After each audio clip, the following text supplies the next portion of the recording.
welcome back to another episode of The Cure for Cowardice. Now, in this one, I wanted to talk about leadership, specifically when it comes to being a good leader. Now, this is something that probably is a pretty polarizing topic for people because so many of us have experienced bad leadership and so few of us have experienced good leadership.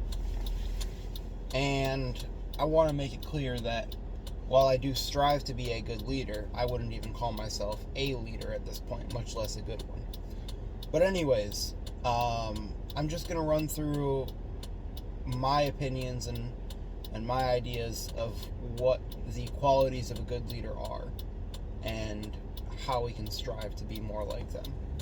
So, first I wanted to use an example that I believe to be one of the best examples in media that I've ever seen. And that would be from the show That Time I Reincarnated as a Slime. It's anime.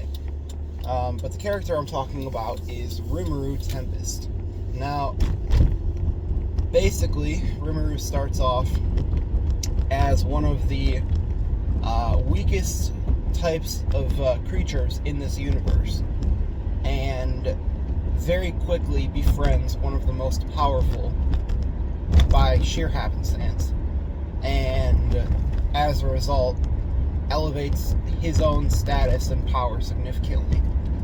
But what he does with it is pretty interesting, because I've heard once that absolute power corrupts absolutely, but what he does is he turns around and sees others that are in great need of help, and because they ask him to, he gets involved and more or less becomes their savior, and they then make him their leader. And I think this goes to that shows kind of the first point of what being a good leader means, which is that you don't ask to be the leader. You don't even really want to be, but more so you are elected to be through no efforts of your own. And what you do is, by doing what's right, by treating others fairly, by defending those who need defending, and reprimanding those who need reprimanding, you become, by default, the one that everybody looks to. And there's a lot that can be said for that, because there's obviously numerous examples of people who seek power and who strive and do everything they can to get it and become leaders, but very few examples throughout history were people just doing the right thing, and as a result everybody else wanted them to lead. And so I think that's the first point, is a good leader does not necessarily strive to or want to be the leader. It's just that there's no better option when everybody's looking at the situation. And so a good leader is not a leader by will, but by necessity. And then point number 2 is that a good leader is not just strong in his abilities, not just capable of great change, of great power, of great influence. Like, they also strive to only use it and flex it, so to speak, when the situation is absolutely calling for it. And even then, they strive to use the minimum amount of force possible. So, like, I have no idea if it was Sun Tzu or not. I almost started speaking out of my ass. But there's a quote that has been going around for a very, very, very, very long time, which basically goes, it's better to be a warrior in a garden than a gardener in a war. And the point is, it's better to have the capability of great power, great movement, great violence, one would even say, within them, but to willingly choose to be peaceful. That is somebody who can truly be admired. And so, a great leader only uses the amount of power that is required for the job and no more. Because back to the Rimuru example, I'm going to keep going back to him because I just want to state this for the record. As of right now, Slime is my favorite anime of all time. And I'd be hard-pressed to think of one that even comes close.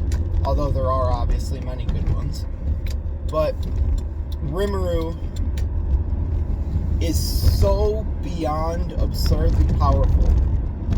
And yet, there's not a single time in the show, aside from when others are attacking his people or him, or doing things that directly are in opposition and will not stop.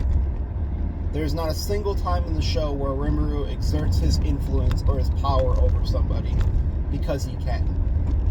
And don't get it twisted, he can. Like, the way that show does power scaling, like, there's probably a handful of characters in that universe who would even have a chance in hell of stopping him if he chose to do something. And despite all of that, his policy that he governs by is everybody do what they want. Just don't hurt each other and be good to each other. And so, because that is his policy, everybody who comes across him wants to be friends with him, and most of them want to serve under him because they recognize his nobility, so to speak. Because he is this character who is so absurdly powerful that should he let his aura slip out for even a moment, it literally knocks people off their feet because of how just dumbass strong he is. And despite that, you would never be able to tell by looking at him. In fact, he goes out of his way more times than not, like almost all the time, he goes out of his way to not show any power coming out of himself because, well, number one, it's the classy thing to do. But number two, he wants people to choose their actions based on what they want, not what they think that he would want. So, I think I forget which point I'm on, but that's another quality of a great leader is, despite having the ability to overpower, to influence, to exert your will on others, actively choosing not to. Being the warrior in the garden. Choosing peace, even when you could very, very, very, very easily choose violence and get your way. And then, another quality of a great leader would be using others' strengths whenever possible and allowing others to shine.